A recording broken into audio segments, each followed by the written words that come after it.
Hey, welcome to Growing a Fruitful Brand, where we discuss how to create and grow a brand that makes the world a better place for you, your customers, and your employees. I'm Ben Luters, founder and art director of Fruitful Design and Strategy, and this is my business partner and brand strategist, Raj Lula. This is a very special episode. It's actually part one of two parts where we talk about Raj's upcoming book, The Caring House.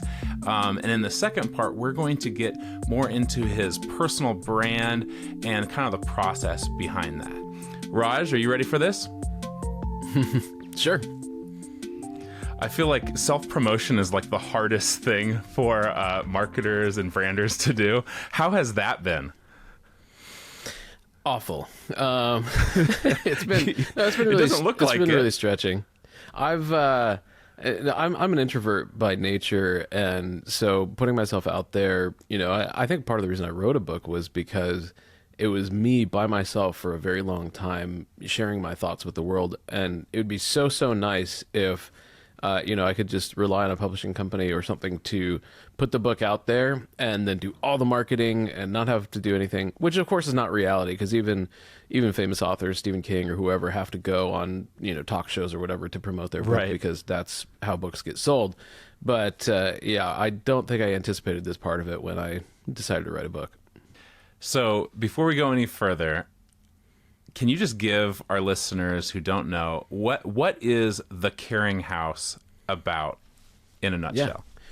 So for those who are on video, here's the there cover. It is. Yeah, The Caring House. Nice cover, Raj. So The Caring House. Where did you get that artwork? Is that it was designed AI by art or Fiverr? Or amazingly talented designer. Thank you. So The Caring House is a novel. So even though this is, our Growing a Fruitful Brand podcast, I'm not talking about a business book or a marketing book here. It's a novel. It's a fiction book. And it was inspired by a grief support center for children in Salt Lake City, where unfortunately about 60% of the kids have lost their father. And I was listening to an episode of This American Life one day as I was driving to Fruitful, actually. And I just was kind of struck by this idea. What if a little boy and a little girl met at a place like this, each of them having lost a dad? And unfortunately, a high percentage of those kids have lost their father to suicide. And so, what if two kids met having lost their fathers both in that same way? They grow up, they fall in love and get married, stayed connected through their youth, and they get married. And with as difficult as marriage is, could two people survive the suspicion that every day might be their last with each other? That they might just have kind of tragedy written into their DNA and their family history. And so the book is, I know it sounds like a heavy topic, but it's full of humor and it's hopeful. And so I really hope that it means a lot to the people who read it.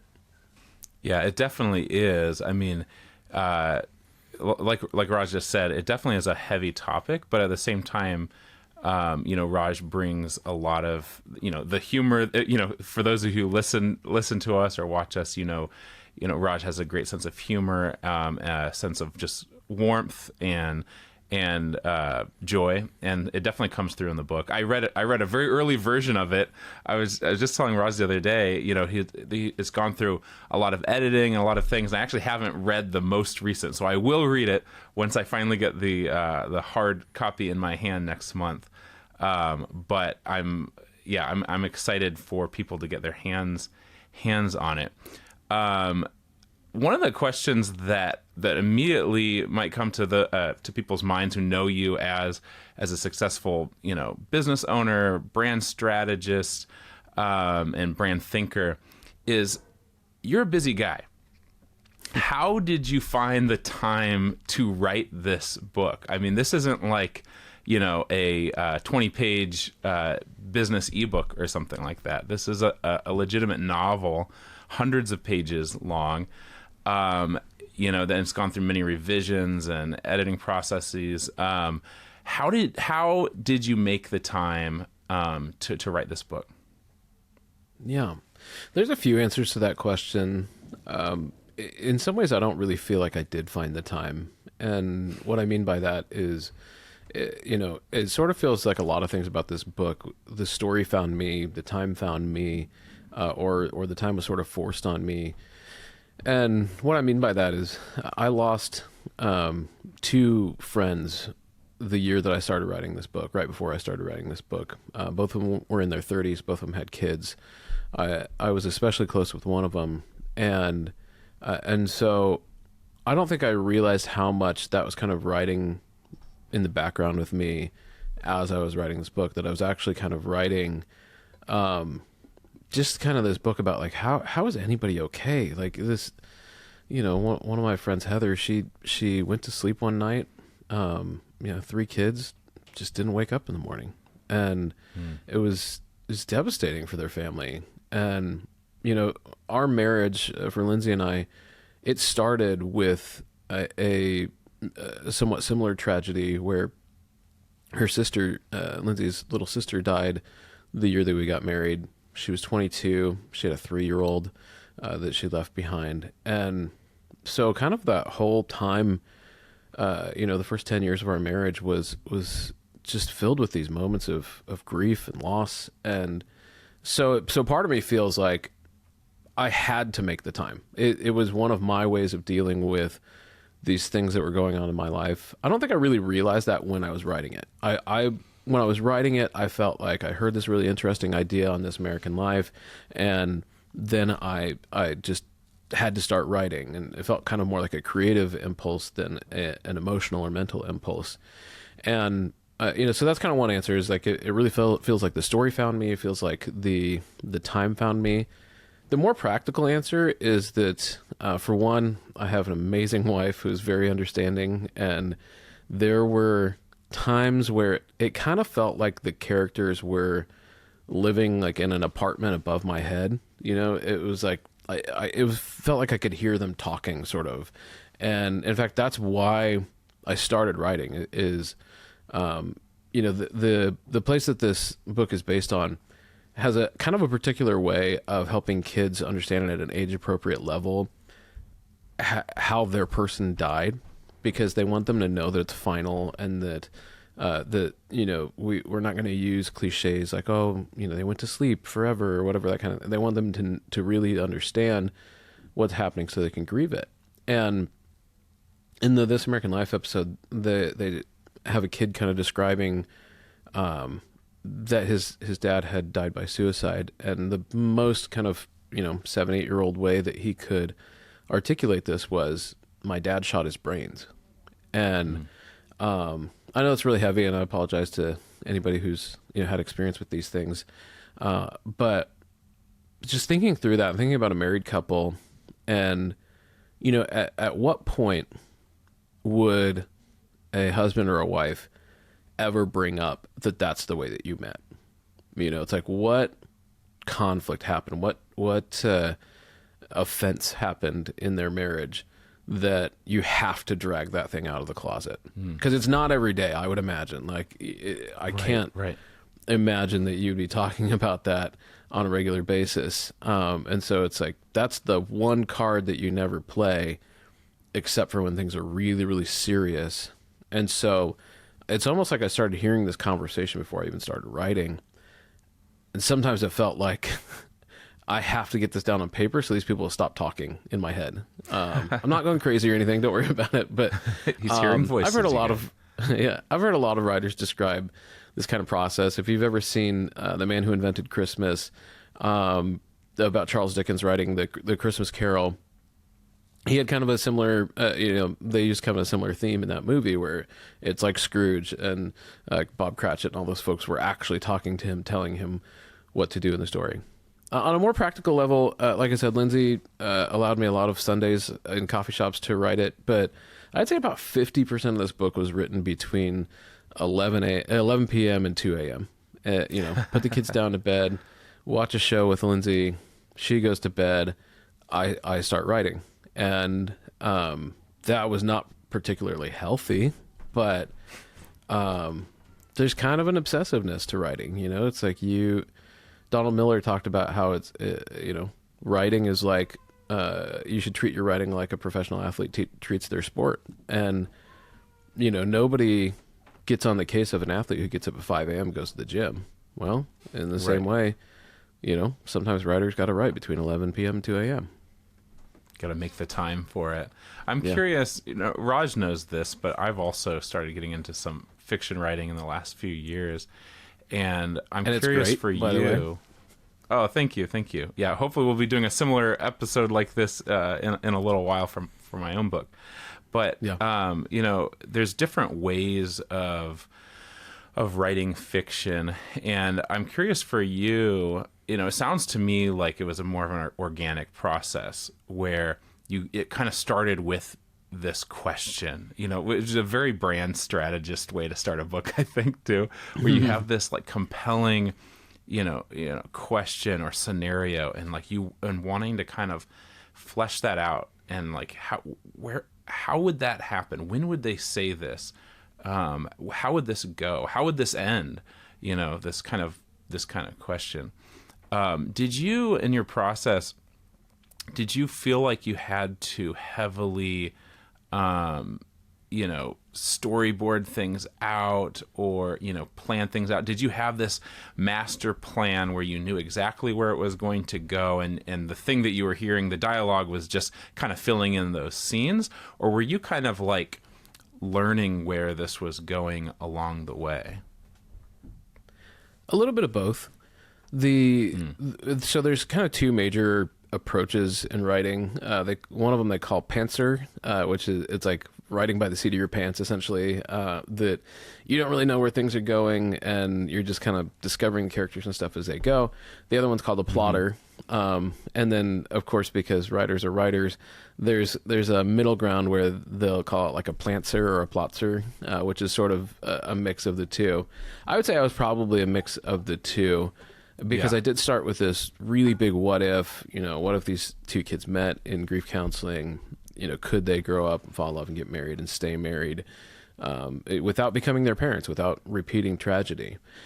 And so I that started out kind of more of a pantser approach of just going, I need to uncover this. And like I said, now I kind of realize more I was uncovering this for myself as much as for the story. But then there were some very, very methodical, strategic things that did help write the book. One of those is there was a podcast called Story Grid, and anybody who's writing fiction, I highly, highly recommend that podcast and the book.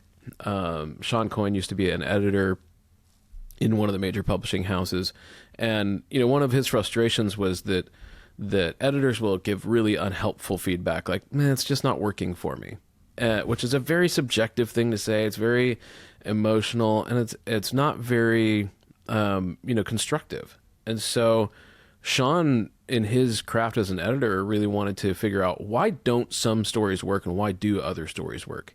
And what he found is that there are these things called conventions in each genre and obligatory scenes that serve those conventions. That's all a lot of kind of literary mumbo jumbo for the idea that if you're going to have a love story, for example, you have to have the meet cute, which is where they have a run-in with each other, or they have to meet in some way that's interesting. And you have to kind of leave the audience going, oh, I think they're going to get together. And then you also have to have, what they call the consummation of love scene. That's not as gross as it sounds. Like a kiss can be a consummation of love, but they can't end the movie with crossing their arms at each other and going, maybe we will. They have to actually... At least a fist bump. At least a fist bump is required. Yeah. I think that's the new Disney movies. That's what you get. Yeah. A little nod. So there were some very strategic things like that. I took Aaron Sorkin's masterclass on masterclass.com about writing screenplays, and it was great because he gave a really, really simple formula for writing stories, which was it's Aristotle's formula, where you take a character, you run them up a tree, you throw rocks at them, and you let them back down again. And I know that sounds like really, really simple, but really what it's describing is an inciting incident, something that happens at the beginning that makes this character kind of running for their life or whatever. And then you have escalating conflict. You're throwing rocks at them. And then you have resolution, whether it's a tragic resolution or a positive resolution. You still have to let them down from the tree, because people aren't it's like in a spy movie.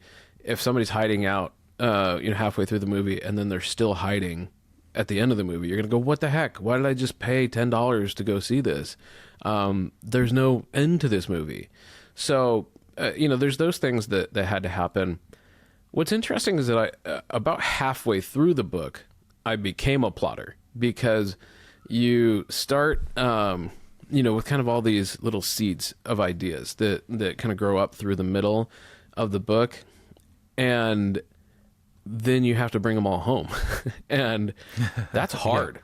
Yeah. I mean, we're talking about 86,000 words. Like, the average novel is 80 to 100,000 words. This one's about 86,000.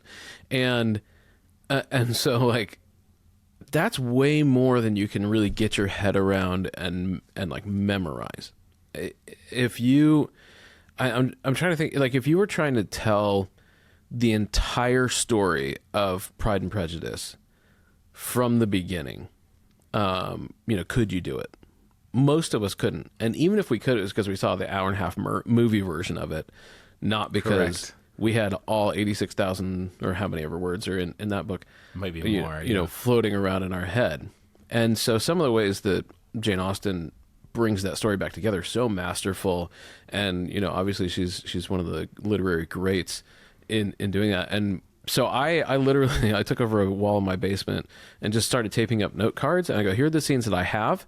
And I knew the end of the book. And I go, okay, what has to happen between here and there?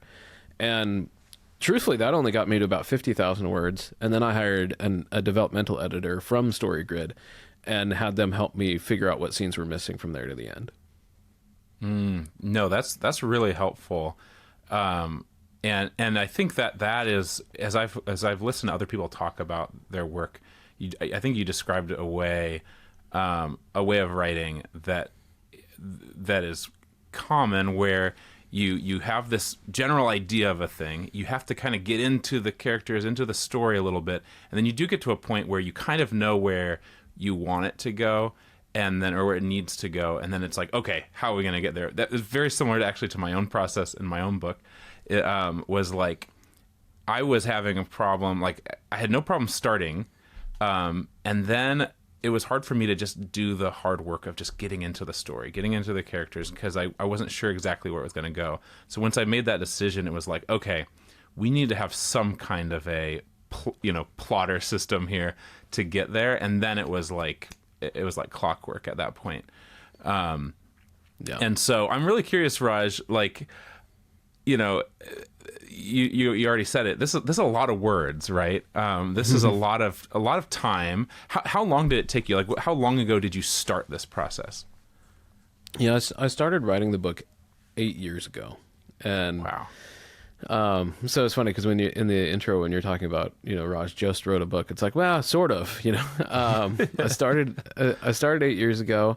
The first draft was finished about 5 years ago, I think. And that was kind of difficult because I mean, first time I'd ever written a book, I knew I was at 50 to 55,000 words at that point, and I didn't know what was missing.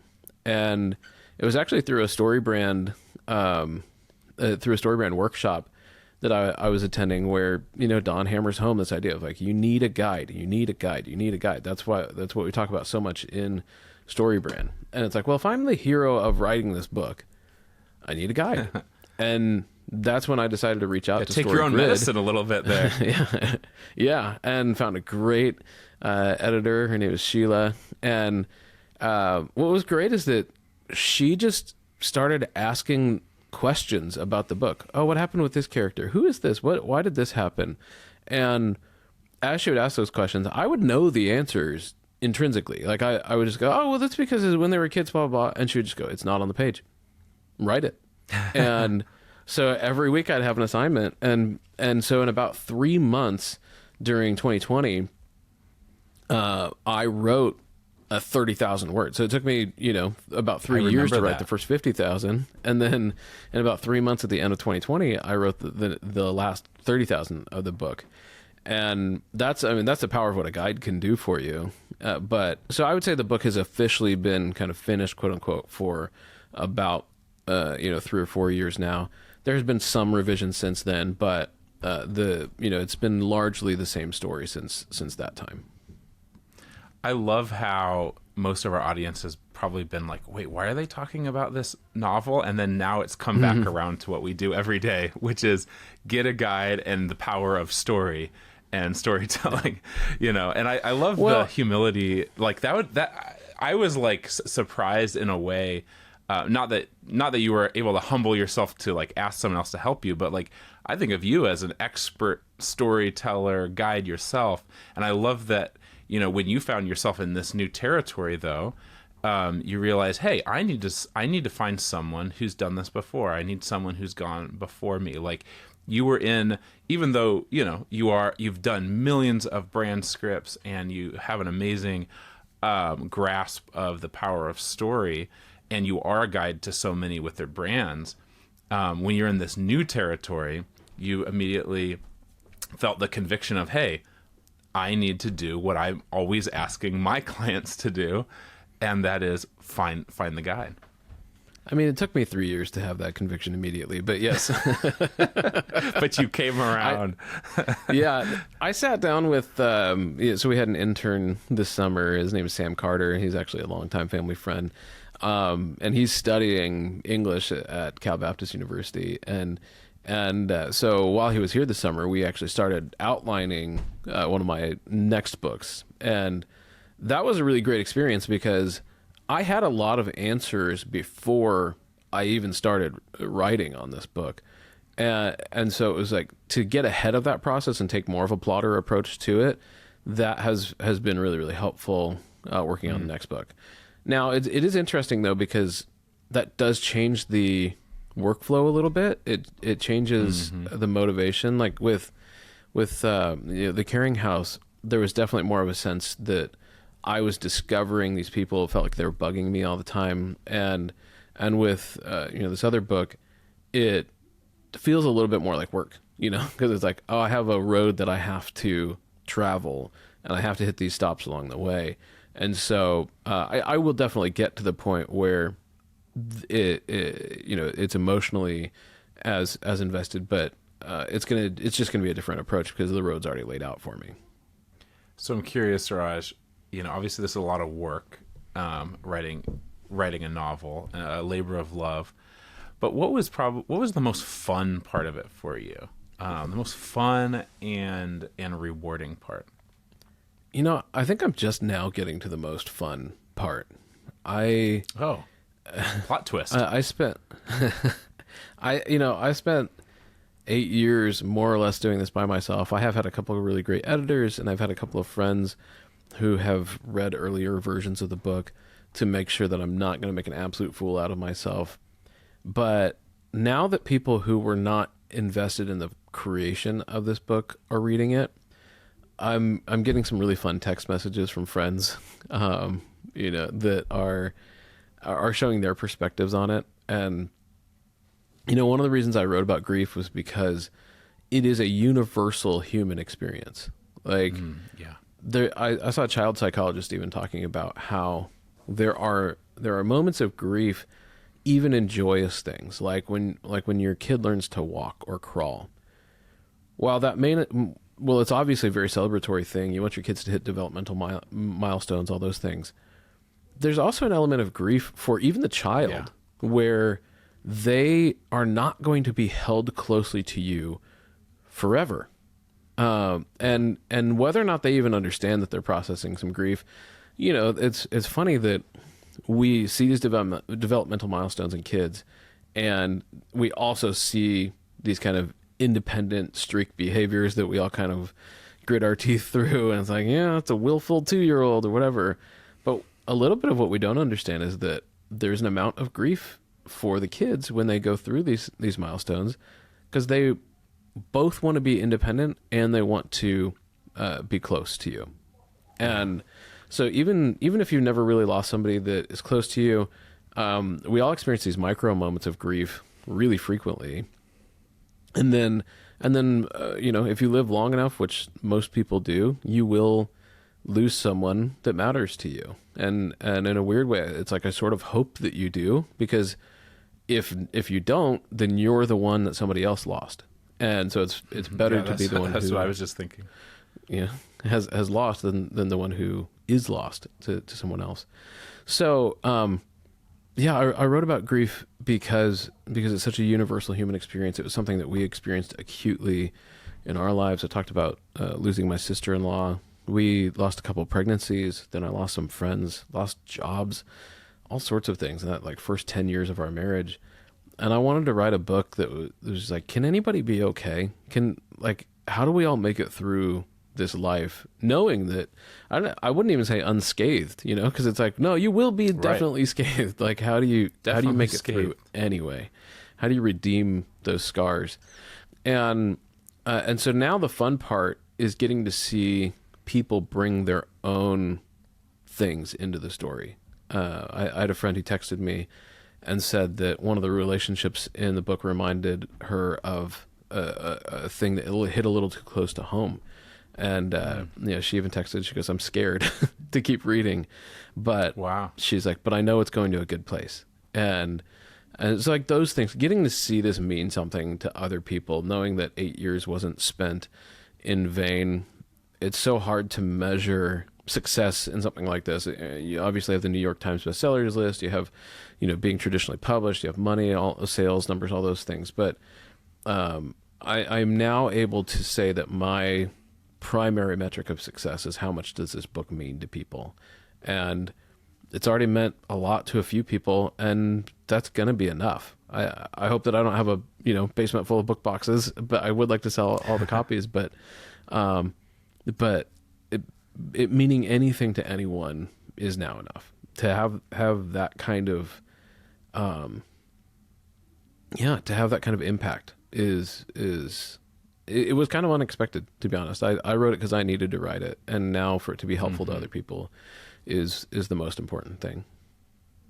That's super cool to hear, Raj, because like when you're writing, a project is it's a very personal thing, and even if you think, first of all, we're creatives, we tend to be plagued with self-doubt and imposter syndrome anyways, right? And so, even if there's like a little bit of us that's like, hey, I think this is pretty good, it can be so scary to put that out in public, no matter what it is. And so when you see the response that it's having, and it's such a positive one, I can see why that would be just so fulfilling. And I'm curious, Raj, you already kind of mentioned, with our intern Sammy, that you've started outlining and working on more stories. And I'm just curious, like, do you have some other things in the works? Is this like just the first of many? Is this Raj the author now, or what can we expect in years to come? So a couple of years ago, I was on the Business Made Simple podcast with Donald Miller, and he was talking about my author brand. And we actually ended up using some of those quotes on the book cover and on my website, my new website that you designed for me. Thank you very much. It's very great. Thanks for the plug. And he said essentially that I'm the kind of author who can wrestle with the idea, with the hope that life is worth living.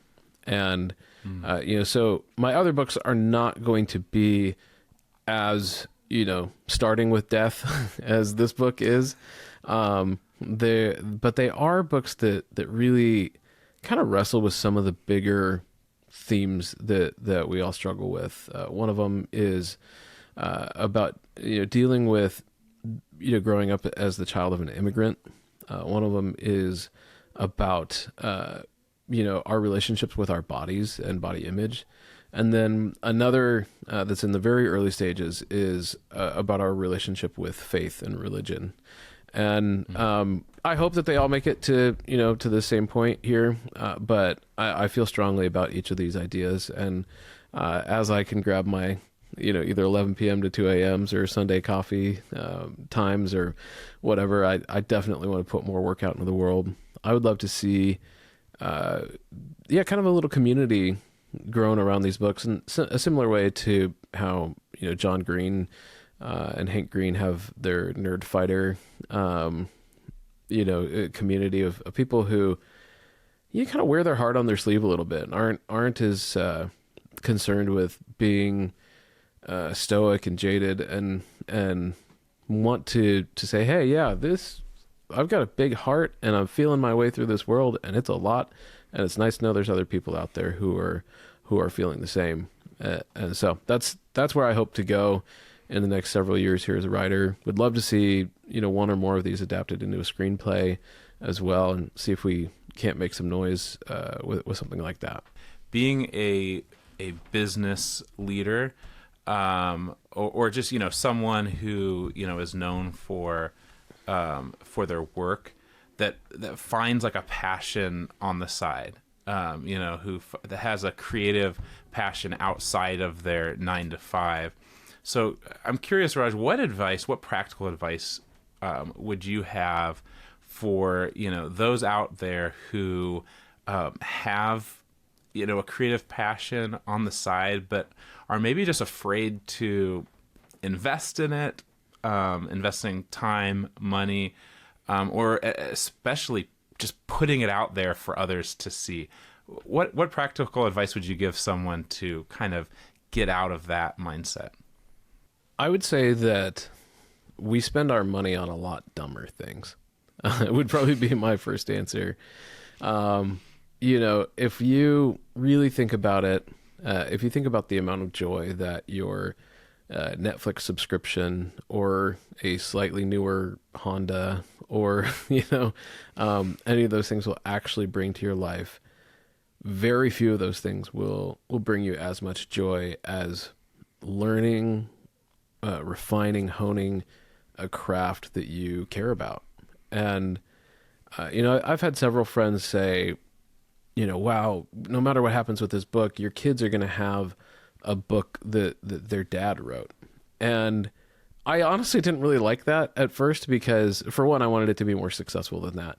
But the other thing was that, like, this book is not going to be appropriate for my kids to read for some time. It's got some pretty, like, adult, themes in it, and not adult content, but adult themes. And so it's like, yeah, okay, hopefully that will mean something to them at some point.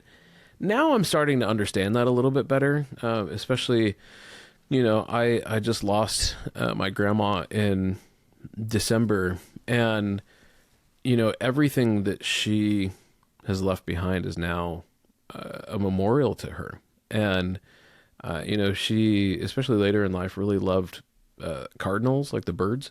And and somebody mentioned that after, after seeing her, or after, she passed, like, they've been seeing them everywhere. And I feel like I have been too. Now, part of that's the Mandela effect, we just feel like things pop up everywhere, but it's still a nice comfort. It's a nice thing to go, even if this is the Mandela effect, I'm still okay with going, yeah, but it's a nice reminder of somebody who cared about me in my life. And so for the book to be out there, for my kids eventually, and then also that they knew that their dad had what it took to craft a whole world, to pull 86,000 words together, which, if you think about it, is the 26 letters of the alphabet rearranged 86,000 times, into words that then have made people cry, that have made people dig up things that they hadn't dealt with and are starting to deal with, that have given people hope about tough situations in their lives. That is starting to become really meaningful. And so anybody who's thinking about a side project, it doesn't need to be as, deep and intense as a book about grief. If it's, like our friend Mark Anderson, who's a pastor here in town, is an amazing artist.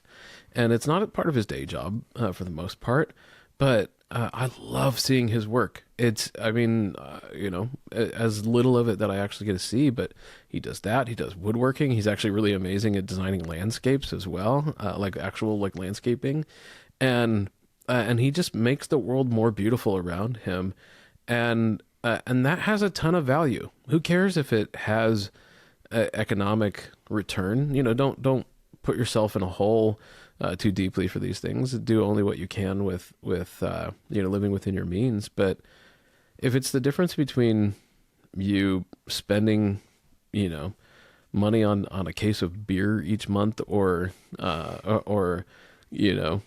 pies or whatever your thing is that you want to consume, and instead you go, hey, you know what? I'm going to put my pie budget towards writing a book, or to buying There that goes camera the pie budget. It's always the first to go. I mean, maybe not the whole pie budget, but but yeah, whatever it Just is, a fraction of the pie budget. If you have any margin in your life whatsoever, you're never going to regret learning how to do a new thing. It's going to make you stronger and more creative and more tenacious in every area of your life. Well, friends, this book comes out on Raj's 40th birthday. I think I can say that on the podcast. Next month, March 26th is when this officially comes out. But you can actually pre-order it now. And Raj is doing a really cool thing with the pre-orders. Raj, you want to kind of unpack that for our listeners, and then also tell them where do they go to buy this thing? Yeah. So I'll start with that answer. You can go to rajlula.com/book. So just my name /.com/book. It's also available on Amazon if you want to search it. It's called The Caring House, or you can search my name. But so with all the pre-orders, I am donating all of the royalties, every dollar of the royalties, to the grief counseling or grief support center for children that inspired the book. It's called The Sharing Place. It's a great place in Salt Lake City. And so there's a couple of reasons that I've done this. One is I would much rather rely on word of mouth, on organic reach to sell this book than to pay Zuckerberg or whoever. The other reason I wanted to do that is years ago, you and I had a conversation. I don't know if you even remember this, but we had a conversation that I said I wanted to grow $1 million business. And that I remember this. And that I wanted to donate $10,000 by my 40th birthday. I think it was probably 33 at the time. And 40 felt a very long way away. It feels much closer now. It goes by very fast. Yeah. And we've certainly donated well over $10,000 in the aggregate over that time. But I would love to write one $10,000 check to this place by my 40th birthday. And there's also a very, thank you. There's also a very practical reason for doing this. So, and because I just want to let people in, since we're a marketing podcast, let people in on the brand strategy of this a little bit. So there's this kind of rule on Amazon that among indie authors that if you can sell about 1,000 books, then Amazon will start to recommend your book with other people. So people who like John Green's books might also like my books. And so the Amazon algorithm will start to pick those things up if you sell about 1,000 books. Well, about 1,000 books would be about a $10,000 donation. And so instead of pumping, Jeff Bezos' pocket full of cash and doing ads on Amazon, I want to get people rallied around the Sharing Place and support these kids. 60% of these kids have lost a father. And all of the kids have lost a loved one.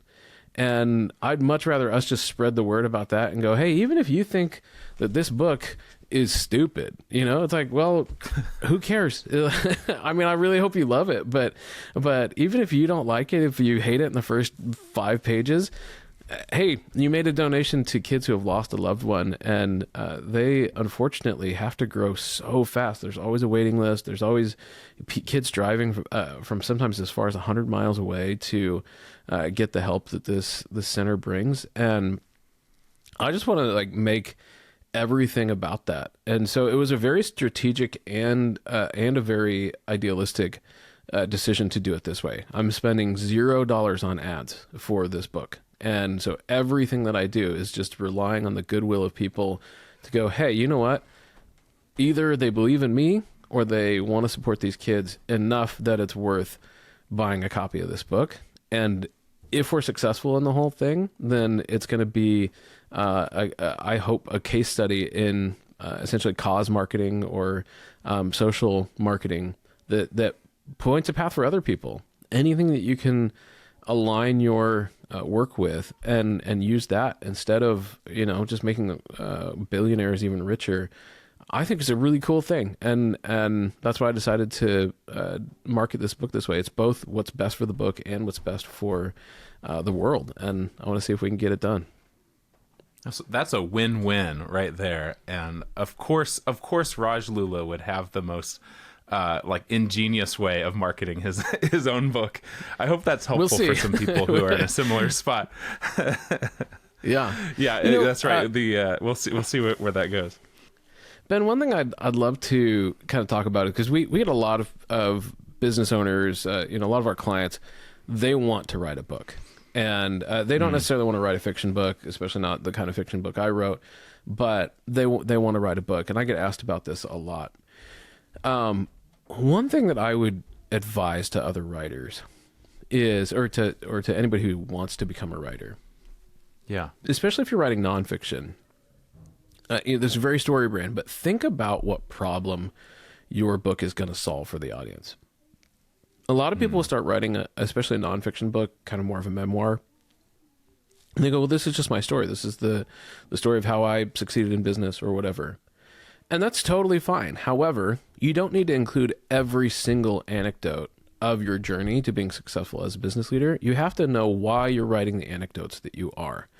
For most of us, we're not Phil Knight, who wrote Shoe Dog. Most of us are not, any of the Elon Musks or Steve Jobs of the world. That people are just going to be interested in our biographies. Most of us are not going to be the people who other people are just inherently interested in our biography. And so then we go, okay, why am I writing these stories to someone? And what that'll do for you is that it usually will help you realize that you have actually more than one book in you if you want there to be. Because you might be writing about empowering women, other women in the workforce, because you know how hard it's been to come up in the workforce as a woman. I've got a couple people in my life who that kind of topic would apply to. One would be about using emotional intelligence in the workplace. One would be about how to fund a business or how to grow a business without ever taking on debt. Those could be great topics as well. And so deciding why you're writing the book that you're writing, and again, this definitely switches far over into the especially nonfiction world. With a fiction book, you kind of have to discover what the book is for, who the book is for after you've written it. With a nonfiction book, you should know before you write it why you're writing it. And if you've already written, either blog posts or little snippets that you go, oh, I guess this doesn't really fit this book, that's great. Put them in a folder, save it for the second or third or fourth book, because that will be really helpful to you in the future. I hope that you have multiple books in you. That will make it so much easier. And to be honest, you can even follow a fairly similar structure to that thing that I talked about from Aaron Sorkin. So talk about a time that you experienced a problem. So you run up a tree, all the complications you experienced, so you got rocks thrown at you, and then you were let back down again. How you eventually got to success. Problem and solution. And then the stuff in the middle is going to show empathy and authority for your solution. These are all parts of the story brand framework. You could definitely story brand your book. You can ask us, or you can go to mybrandscript.com, and every book should have those elements. If not, then we're honestly kind of writing for vanity. We're writing because we just want to be seen and validated and all those things, and that's understandable. But you can both want to be validated and write a book that's really useful and really helpful to other people. Yeah, otherwise just write a journal. you know? Yeah. If it's just for yourself and your own. Yeah, exactly. Or don't let your kids find it, depending on what you write. Eventually. But yeah, eventually. Put a lock on that diary.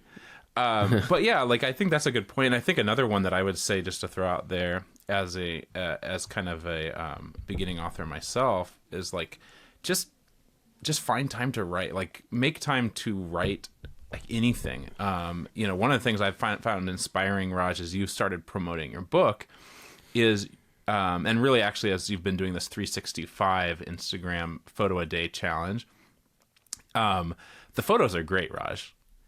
The captions are maybe even better. Like you're writing so much in some of these captions, and it's if I miss a day or two, now I've got all this to read. It's like I've got all this new reading material, and I have not caught up on everything that you've posted. But I love that you as a writer are finding opportunities every day to write and to flex that muscle and to think. It's not just, if you look at Raj's Instagram, and I encourage you to check out Raj's Instagram if you don't already follow him. He doesn't just have like, here's a picture of me, giving a speech. And the number of what day it is. He doesn't have just like, here's a picture of a leaf and water droplets on it or something. Like he has these really, really thoughtful little mini writing projects most days that really make you think about things. It's very on brand for Raj. And I know that it's like helping to scratch that itch of being a writer, which Raj, he finds ways of scratching that in lots of different places, including with our clients. But I love seeing that, and I think that's a really good, way of, whether it's a blog, whether it's like a daily social media kind of a practice. There's lots of different ways to kind of work writing in, and it can also be personal, like I mentioned and joked about, with a daily journal. I've been journaling since before I could write. Actually, I started dictating to my mom to write my journal. I have some of those early ones. But I've had like a pretty consistent practice of journaling, and that's been a way for me to just kind of, even if it's not being shared publicly, that's a good way to just personally practice just formulating thoughts and words and ideas. But then I think taking that other step, like Raj mentioned, his favorite part of writing has actually been seeing how it's affected others.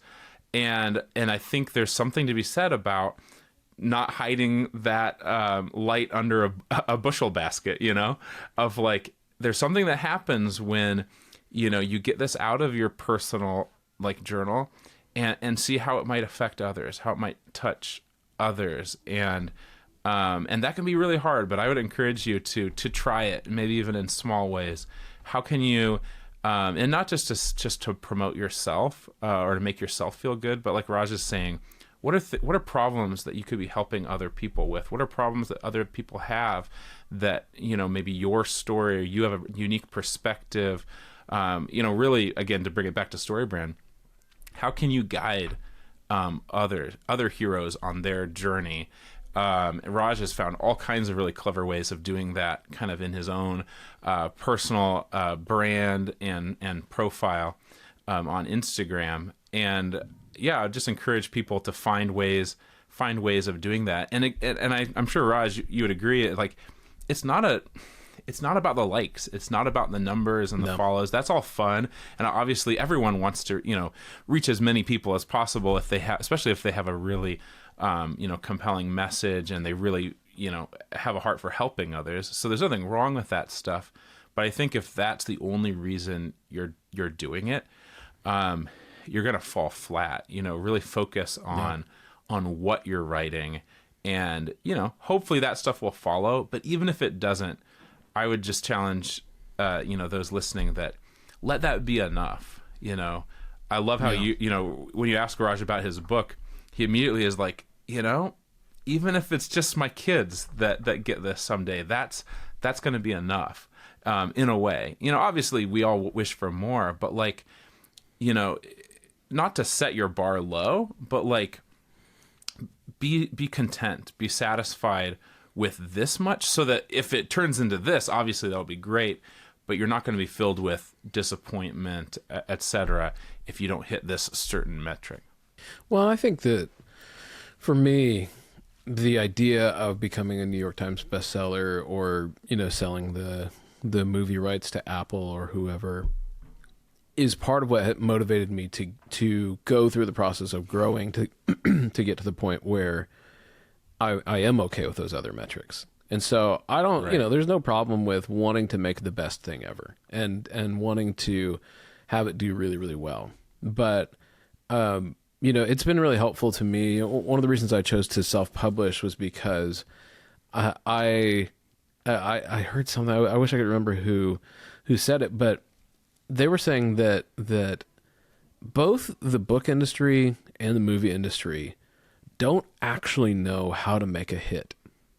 Like, as much as you would think that Hollywood has the formula for a hit, and of course there are certain things that help, like star power and, story and, superheroes that we're familiar with or whatever. But how many superhero movies have flopped? Like how many big budget superhero movies do we just yawn at and go, it's just another one of those, even like, massive franchises like Transformers fell off after a while, and you can argue whether or not those were ever good to start with, but I mean, they obviously hit something at the beginning, but then people just stopped paying attention for the most part, and they've kind of had to reboot the franchise a couple of times now.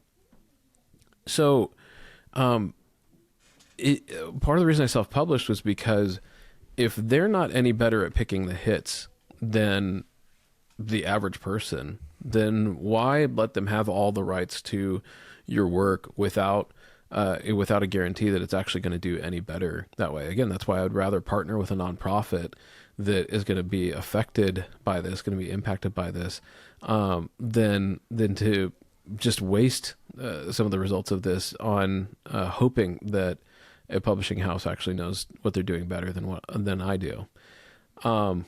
So have that ambition. Like, it's great. Have that ambition, but also know that, some of the greatest writers, some of the greatest musicians were never appreciated in their lifetime. We tell these stories about Van Gogh or about Mozart or about, F. Scott Fitzgerald before The Great Gatsby blew up during World War II.